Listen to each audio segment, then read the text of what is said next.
My name is Lizanne, and I'm one of the wealth builders of 2019. Before doing wealth builders, I had credit card debts. I had unnecessary motorbike loan of a motorbike that I wanted but didn't need because I had a car. And I had almost zero investments. I had an RA that came with my job, so I didn't have much of a say in that. And I had very poor spending habits. That's something I had a lot of. Poor spending habits.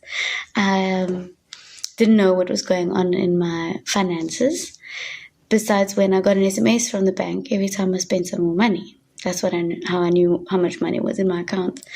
I also had some strange ideas about money. I came from this idea of you need to study hard and work hard and then try and spend less money than you have. But they are credit cards. So I didn't have a good relationship with money about that. And this idea that also money is a thing that people cheat themselves into unless you need to work really hard to get it, then it's fine. We started Wealth Builders. My mom and I decided we're going to invest in this, in ourselves, and something needs to change. So my mom said to me at FFU 2019, we're going to do this. And I said, that's a big ask because I'm moving house. I'm moving to a new job, to a new city where I don't have any friends, barely any family. I have no support network, and I'm moving to somewhere completely new. And now I need to commit to this thing. But we did it anyway, and I'm so glad we did.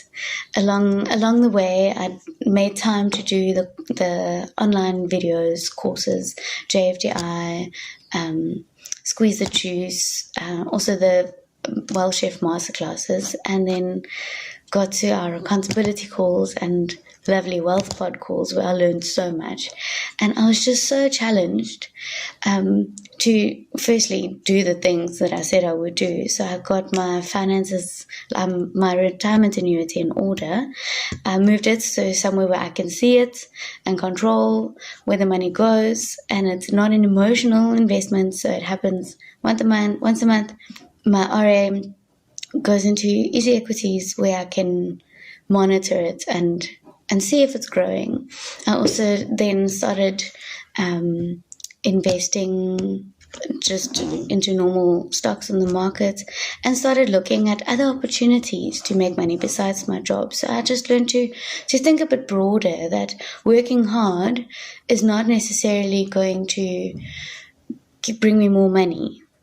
And I need to work smarter. So I started looking at vending machines, started looking at some actual places, had a few closed doors, and then my wealth pod and even Tex, my coach, was so encouraging by saying, like, you can't stop at the first closed door, like you need to keep trying.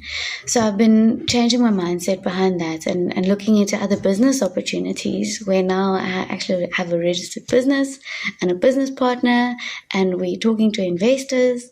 And hopefully by the time this video is shown, if it's shown, then I'll be running a full-on business on the side that's into property. So it's very low input. And that's just a thing that I learned from Anne, is that you don't have to work hard for your money. You can let your money work for you. Also, that was just part of one of the woo-woo things that I learned. I love it. That was my favorite part of the course.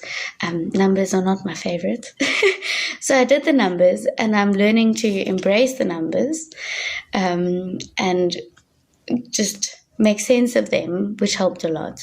But my favorite was the mindset I got that's going to carry me for longer than the monetary gains that I've got, which I did. I blitzed a lot of debts, sold my motorbike because I don't need it, and I'm really much less stressed for the sake of it. Just got rid of unnecessary expenses, started looking at what am I spending my money on? Why am I buying so much food? Because I am an emotional food buyer, and just stop doing that. Just noticing that there's that emotion, and then noticing that I don't need to buy something to deal with whatever else is going on. So my relationship with money and with emotions in general has just improved so much. I have better ideas of how you can use money to actually make a difference in the world, because money is not a thing that liars and cheaters use.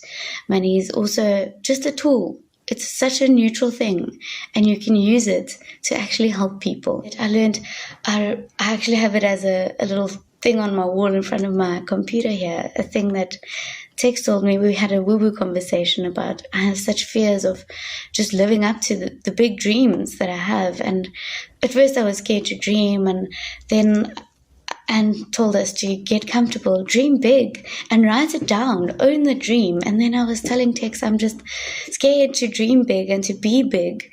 And he said, well, if you were not small, what would you be? And to go think about it and to go write down, okay, if I wasn't small, I would be, what are the characteristics? And that's also helped me to break through this mindset of I'm too young to do this, because I'm pretty sure I'm the youngest wealth builder. And that was also quite intimidating. Everywhere I go, when I want to talk to investors or to people doing business, or go and tell a property place that, listen, I'm looking at doing a buy to rent or a rent to rent, or want to go to a site to put a vending machine, I always think, I'm so young and so inexperienced, and what do I know? And then I'm breaking through this mindset of being small, and that you don't have to have money to start a business. You don't have to have experience to start a business. You need to start somewhere. Yes, you need to invest either your time or some sort of money or your efforts, but you don't need to give it all. You don't need to have it all before you can start, because otherwise you'll never start.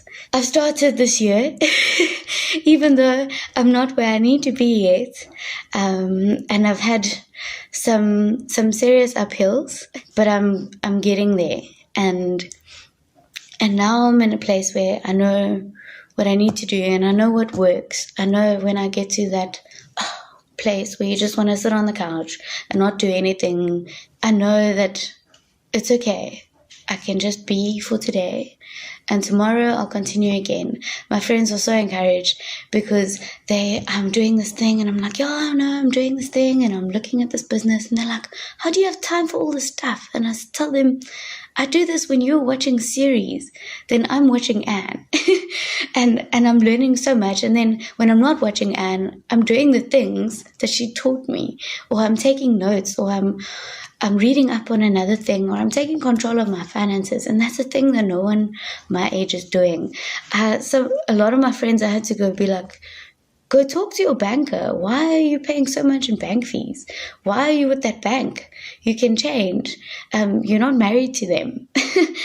A lot of people my age don't realize how important it is to invest, and how useful credit can be. So for where I am, I think I have a lot. a lot. I've gained so much this year. And I really also want to thank Anne and Tex and the whole team, my Wealth Pod. I've learned so much, and thank you guys for being so... I just want to thank them all for being patient with me, because I don't understand half the stuff. I don't have any context most of the time, and everyone has just been so patient in me learning all of this. Thank you.